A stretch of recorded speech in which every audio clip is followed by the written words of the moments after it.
जैसे ही हजरत उस्मान रज़ी अल्लाह अन्हु मुसलमानों के तीसरे खलीफा बने, मुसलमानों की आपस में एक ऐसी बहस शुरू हुई जिससे पहली बार पूरी मुसलमान उम्मत के टूटने का खतरा था।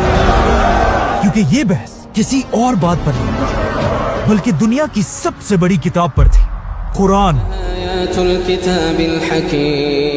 रसूलुल्लाह सल्लल्लाहु अलैहि वसल्लम के जमाने में मुसलमान कुरान को अरबी के 7 बड़े डायलेक्ट्स, 7 बड़े लहजों में पढ़ते थे। लेकिन जैसे जैसे मुसलमानों की खिलाफत फैलती गई, पूरी दुनिया से लोग इस्लाम की तरफ आने लगे और पहली बार सहाबा से कुरान सीखने लगे। लेकिन अब मसला ये था, ये नए मुसलमान सहाबा से अलग अलग लहजों में कुरान सीखते थे, जो पहले तो कोई बड़ा मसला नहीं था।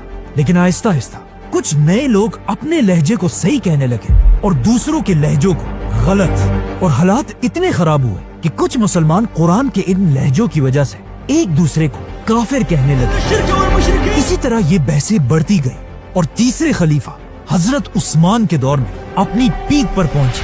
हजरत उस्मान के दौर में मुसलमानों ने ये सारा इलाका फतह कर लिया था और अब मुसलमानों की फौज तेजी से अजरबैजान की तरफ बढ़ रही थी। लेकिन वहीं अजरबैजान में जब एक दिन मुसलमानों की फौज नमाज के लिए खड़ी हुई, नमाज के फौरन बाद मुसलमानों की फौज की आपस में एक बहुत ही खतरनाक बहस शुरू हुई, जिसमें मुसलमान एक दूसरे के कुरान पढ़ने के तरीके को गलत कहने लगे और सिर्फ अपने लहजे को असल कुरान कहने लगे।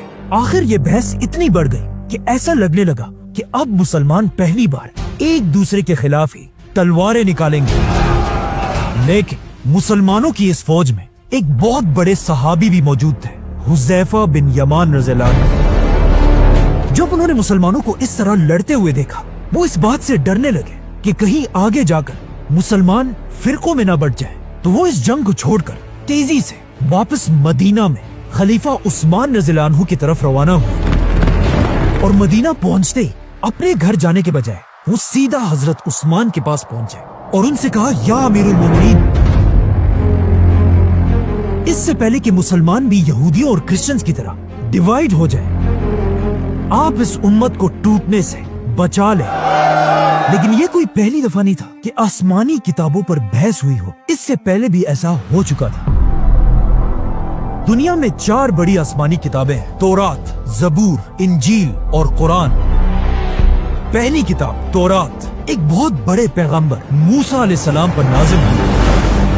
जब मूसा अलैहिस्सलाम ने फिरौन और उसकी पूरी फौज को समंदर में तबाह कर दिया था और बनी इसराइल को लेकर डेजर्ट में फिर रहे थे, तब अल्लाह ने मूसा अलैहिस्सलाम पर तौरात नाजिल की। जैसे ही मूसा अलैहिस्सलाम पर तौरात नाजिल हुई, उन्होंने फौरन हुक्म दिया कि अल्लाह की इस अजीम किताब के लिए एक बड़ा संदूक, ताबूत बनाया जाए।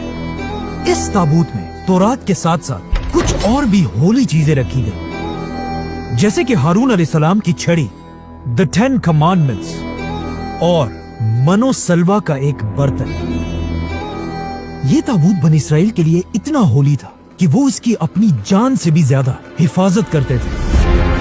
और आखिर फलस्तीन को फतह करने के बाद बनी इसराइल ने ये ताबूत अपने सबसे बड़े टेंपल में रखा और अगले 300 साल तक ये ताबूत और तौरात वही पड़े रहे।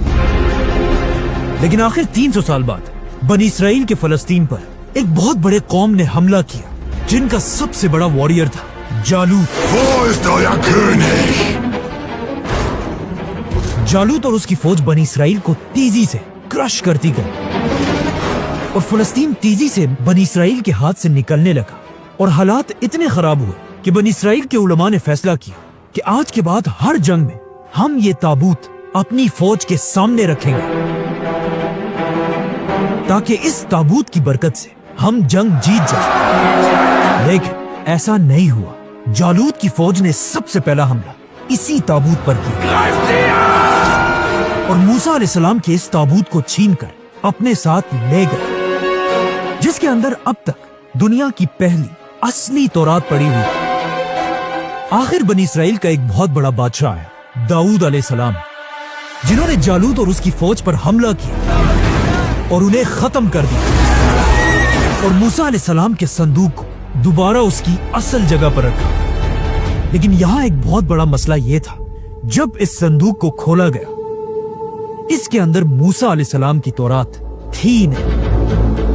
मतलब पहली बार दुनिया से ओरिजिनल तौरात गायब हो चुकी थी। इसीलिए दाऊद अलैहिस्सलाम पर दूसरी आसमानी किताब नाजिल हुई, ज़बूर, जिसके बाद आने वाले प्रॉफिट्स ने तौरात को दोबारा लिखा और तौरात और ज़बूर को एक साथ एक ही जगह सेफ रख दिया। लेकिन दाऊद अलैहिस्सलाम के 400 साल बाद एक बार फिर फलस्तीन पर हमला किया गया। बेबीलोन के बहुत बड़े बादशाह बख्त नसर, उसने इतना खतरनाक हमला किया कि लाखों यहूदियों को मार डाला, यहूदियों के टेंपल को गिरा दिया और बख्त नसर ने अपनी फौज को हुक्म दिया कि जाओ और दुनिया की हर तौरात को जमा करके उन सबको आग लगा दो। और इस तरह एक बार फिर तौरात और ज़बूर दुनिया से गायब हो गई, जिसके बाद अगले 100 साल तक दुनिया में कोई भी तौरात और ज़बूर नहीं थी। आखिर 100 साल बाद एक यहूदी ने दोबारा तौरात लिखी, लेकिन कुछ अरसे बाद फिर एक बादशाह ने हमला किया और तीसरी बार दुनिया की सारी तौरात को जला दिया गया, जिसके बाद यहूदियों ने बैठकर फिर दोबारा तौरात लिखी। इसी तरह आज दुनिया में जो तौरात है, द हिब्रू बाइबल, वो मूसा अलैहिस्सलाम की ओरिजिनल किताब नहीं बल्कि दुनिया से 3-4 बार गायब होने के बाद दोबारा लिखी गई है। इसीलिए आज दुनिया में कोई भी यहूदियों की इस किताब को मूसा अलैहिस्सलाम की असल किताब नहीं मानता, इवन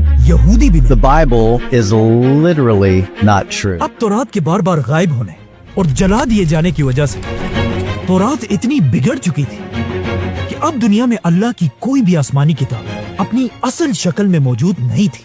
इसीलिए यहाँ पर अल्लाह ने अपने बहुत बड़े पैगंबर ईसा अलैहिस्सलाम पर अपनी तीसरी आसमानी किताब नाजिल की, इंजील।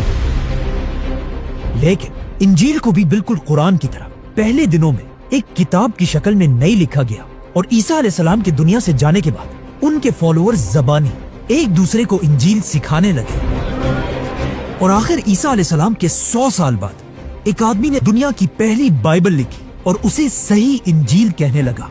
लेकिन इस आदमी की पहली इंजील को पूरी दुनिया के क्रिश्चियंस ने रिजेक्ट कर दिया और यहाँ से बिल्कुल तौरात और ज़बूर की तरह इंजील में भी कंफ्यूजन शुरू हुई, जिसके बाद हर तरफ लोग अपनी मर्जी से इंजील लिखने लगे।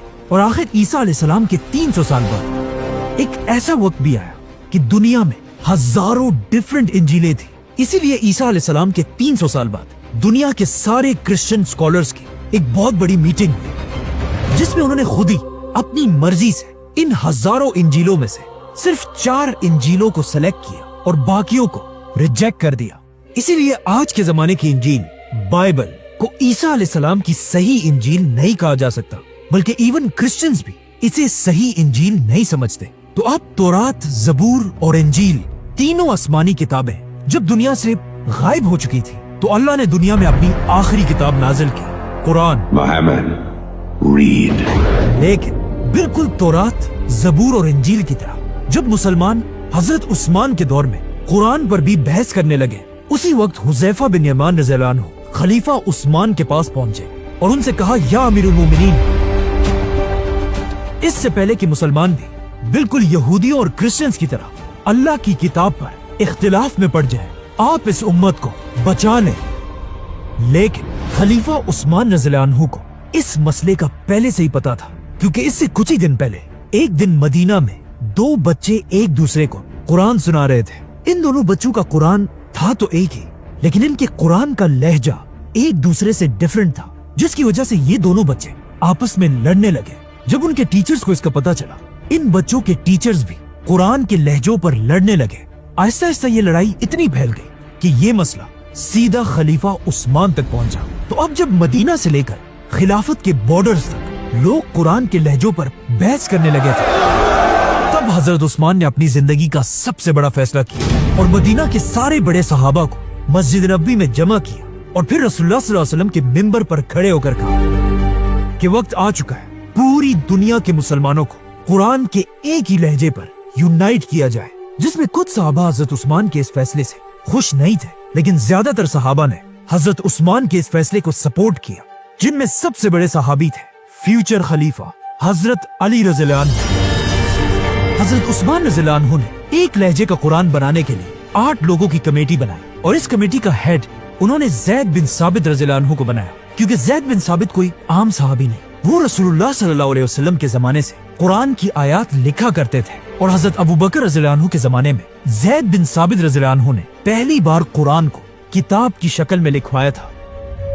ये दुनिया का पहला कुरान सबसे पहले अबू बकर रज़ियल्लाहु अन्हु के पास था, फिर हजरत उमर रज़ियल्लाहु अन्हु के पास, और अब हजरत उमर रज़ियल्लाहु अन्हु की बेटी उम्मुल मोमिनीन हजरत हफ्सा रज़ियल्लाहु अन्हा के पास था। तो हजरत उस्मान ने इसी कुरान को दोबारा मंगवाया और हजरत ज़ैद से कहा कि इसी कुरान को देखकर एक ही लहजे में कुरान लिखो, लेकिन वो लहजा कुरैश का लहजा होना चाहिए, क्योंकि कुरान असल में इसी लहजे में नाजिल हुआ था। जैसे ही कुरान एक ही लहजे में कंप्लीट कर लिया गया, हजरत उस्मान ने पूरी खिलाफत में एक हुक्म जारी किया कि जिस मुसलमान के पास भी कुरान के हिस्से पड़े हुए हैं, चाहे वो चमड़े, पत्थर या पत्तों पर लिखी हो, उन सब कुरान के हिस्सों को खिलाफत के हवाले कर दिया जाए। जिसके बाद पूरी दुनिया के मुसलमान अपने अपने कुरान के नुस्खों को खिलाफत के ऑफिसर्स के हवाले करने लगे। जब कुरान के ऑलमोस्ट सारे नुस्खे हजरत उस्मान के पास जमा हुए, हजरत उस्मान ने हुक्म दिया कि अब इन सब को आग लगा दी जाए। जैसे ही इन सब को आग लगाई गई, उसके बाद अब दुनिया में सिर्फ एक ही कुरान बाकी रहा, कुरैश के लहजे में लिखा गया कुरान। जिसके बाद हजरत उस्मान ने इसी कुरान के 7 कॉपीज बनाई और उसे खिलाफत के हर बड़े शहर की तरफ भेज दिया और पूरी दुनिया में ऐलान किया कि आज के बाद पूरी दुनिया के मुसलमानों का एक ही यही कुरान होगा। हजरत उस्मान के इसी कुरान को आज पूरी दुनिया के बिलियंस ऑफ मुसलमान डेली पढ़ते हैं और हजरत उस्मान के जमाने का कुरान दुनिया के कुछ हिस्सों में पड़ा हुआ है। उज़्बेकिस्तान, इस्तांबुल, दमिश्क और इवन बर्मिंघम में भी उसी कुरान का कुछ हिस्सा आज तक पड़ा हुआ है। This remarkable document had been resting on the shelves of the university library for decades. इस तरह हजरत उस्मान ने कुरान को आज के तौरात और इंजील की तरह बिगड़ने से बचा लिया, क्योंकि आज पूरी दुनिया में कोई भी कुरान की ऑथेंटिसिटी पर सवाल नहीं उठा सकता। अब हजरत उस्मान ने पूरी दुनिया के मुसलमानों को एक कुरान पर यूनाइट तो कर लिया था, लेकिन मुसलमानों की खिलाफत जो इससे पहले बहुत तेजी से हर तरफ फैल रही थी, अब बिल्कुल स्टॉप हो चुकी थी और रोमन एम्पायर की फौज मुसलमानों को एक कदम भी आगे रखने का मौका नहीं दे रहे थे। तो अब हजरत उस्मान की खिलाफत में आगे बढ़ने का सिर्फ एक ही रास्ता था, समंदर। इस्लाम की तारीख की पहली नेवी। सब्सक्राइब।